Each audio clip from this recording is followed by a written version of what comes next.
Man, things are really starting to get nasty between Epic Games and Apple. And it's the middle of August. Where the hell is Call of Duty?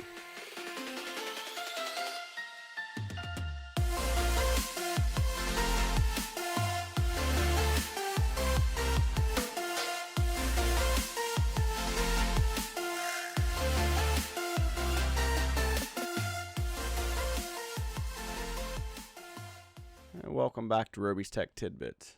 First up today, a somewhat well-known leaker, Jon Prosser, has leaked that the Apple Watch and iPad will launch in September, while the iPhone will launch in October, kind of messing up the timelines. I mean, typically the iPhone is announced in September with a launch in September, but also we've got a really odd year going on with COVID-19, so some of this stuff was already expected to be delayed anyways.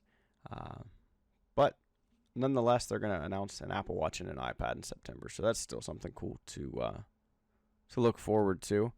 Jon Prosser is expecting the Apple Watch and iPad release date, expecting the press release date to be September 7th. And then the iPhone 12 event will be on October the 12th. The iPhone 12 will begin pre-orders on October 12th. And the shipping week will be October the 19th for the release date. And then the iPhone 12 Pro devices pre-order and shipping in November. So we've really got some big delays coming this year from Apple. Again, not surprising. A lot of factories have shut down all across the world as we're in the middle of a pandemic. Even with factories up and running again with social distancing protocols and all the steps they've had to take, they're not able to produce things as fast as normal. So not surprising to see that delay, but man, I really didn't expect to see it in November. Big shocker there.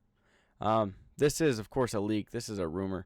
So, I mean, it doesn't make it right, but this guy has a history of being correct on his Apple leaks. So, I don't know. I guess we'll wait and find out. It is kind of weird, though, with a staggered release. They haven't really done that since the iPhone 8 and 8 Plus and the iPhone 10, and I think that was in 2017. So not really sure what's going on. Maybe it's intentional, but I'm going to guess it's something to do with COVID-19. Next up today, Oracle is joining the bid for TikTok's U.S. operations, sources say. TikTok's not very far out, and they're going to be banned in the United States. President Trump signed an executive order to ban it over issues with ByteDance and the security of U.S. users. And so, effective September the 20th, TikTok will be no more in the United States. But Oracle is now involved in trying to invest in the U.S. operations. If you don't know what TikTok is, it's very reminiscent of an old app called Vine, where users can upload these short little video clips with music and dancing and whatever else. And it's insanely popular right now. And so now, over security issues, it's going to get banned. And all of these companies are looking to see who can take over to be able to keep this service in the United States. Twitter is also involved. They've approached ByteDance to express interest in acquiring the U.S. operations of the social media platform. The chances of that are seen as remote because of Twitter's smaller size and the antitrust scrutiny for such a combination, sources said earlier this month. Trump has said he would support an effort by Microsoft to buy TikTok's American operations if the U.S. government got a substantial portion of the proceeds, but has also said there are other interested potential buyers. He's given ByteDance 45 days to agree to a sale of TikTok before transactions with either TikTok or ByteDance are prohibited. So, a lot going on there. But hopefully for users of TikTok, somebody will step up to the plate and buy that application before the 45 days is set to expire on September the 20th. And next up, the Xbox Series X price just leaked. Some people are saying it's shockingly high. I think it's shockingly low.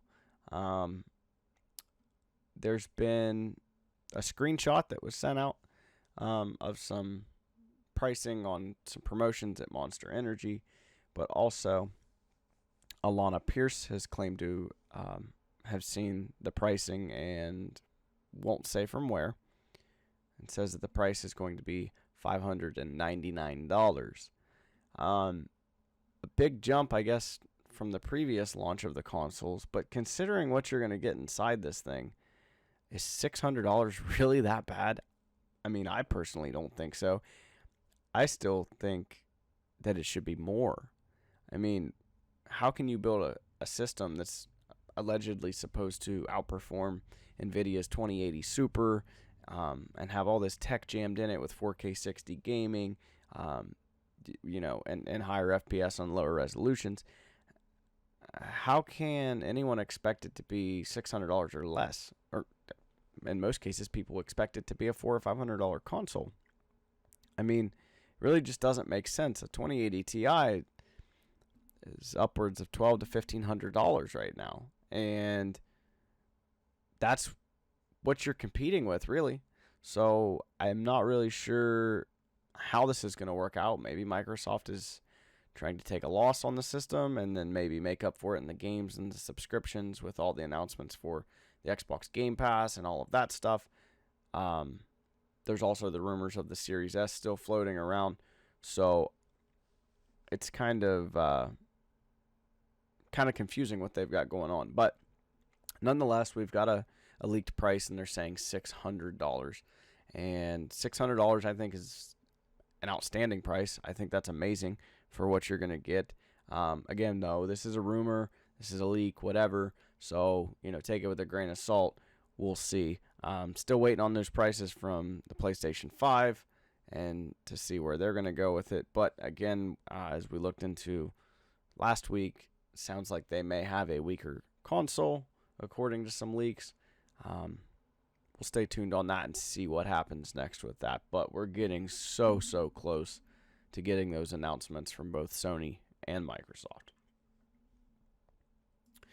Things are really heating up between Epic Games and Apple over this Fortnite ban on the App Store and the lawsuit against Apple and claiming they're a monopoly and everything that we've already talked about.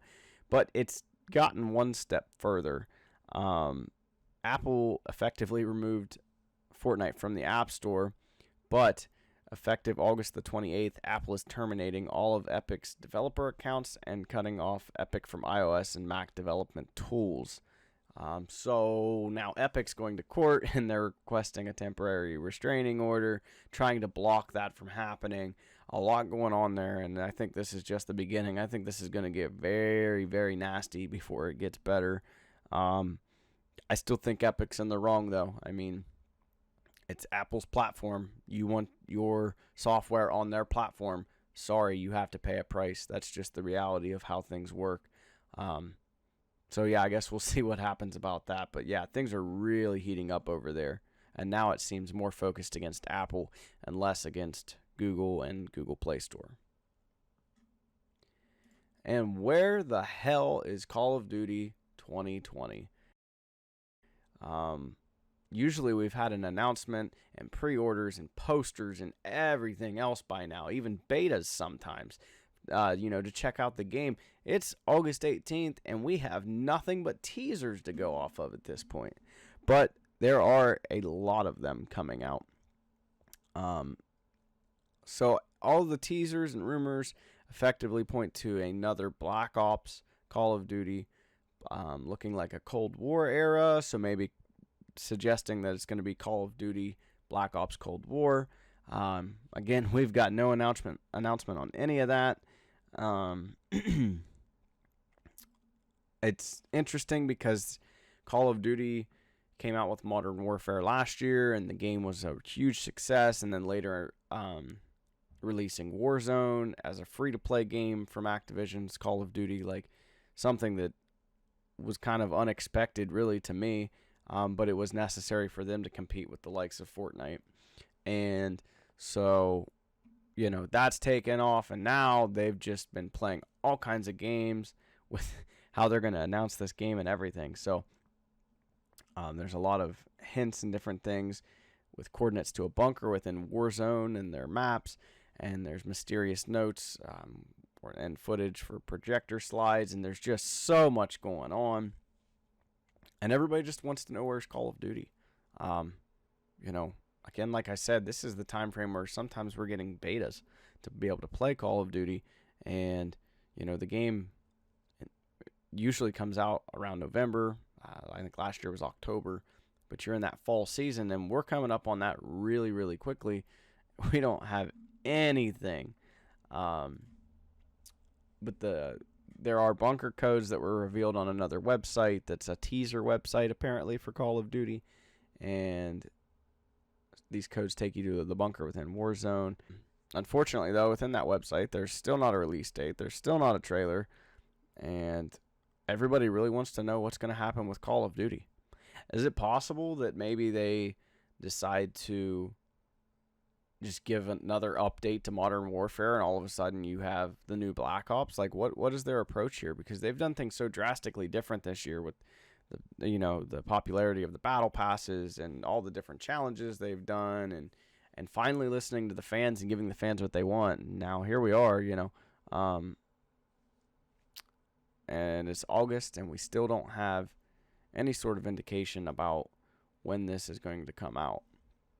And as you can see here, this is the teaser site with this kind of glitched out TV with dates that were around the time of the Cold War on these VHS tapes. You've got the older TV going on, a sticky note, Tangled Web, EMC2. I mean, there's a lot going on here, and there's just still being so quiet about it. So hopefully we get that announcement soon. I'm really excited. I think that Black Ops has been my favorite of the Call of Duties throughout the years. I mean, of course, Modern Warfare and Modern Warfare 2 and the likes of those have been great, but personally I was more of a Black Ops fan. So hopefully we get that announcement soon. But that's all for today. Stay tuned on Robey's Tech Tidbits for all your tech news. Talk to you later.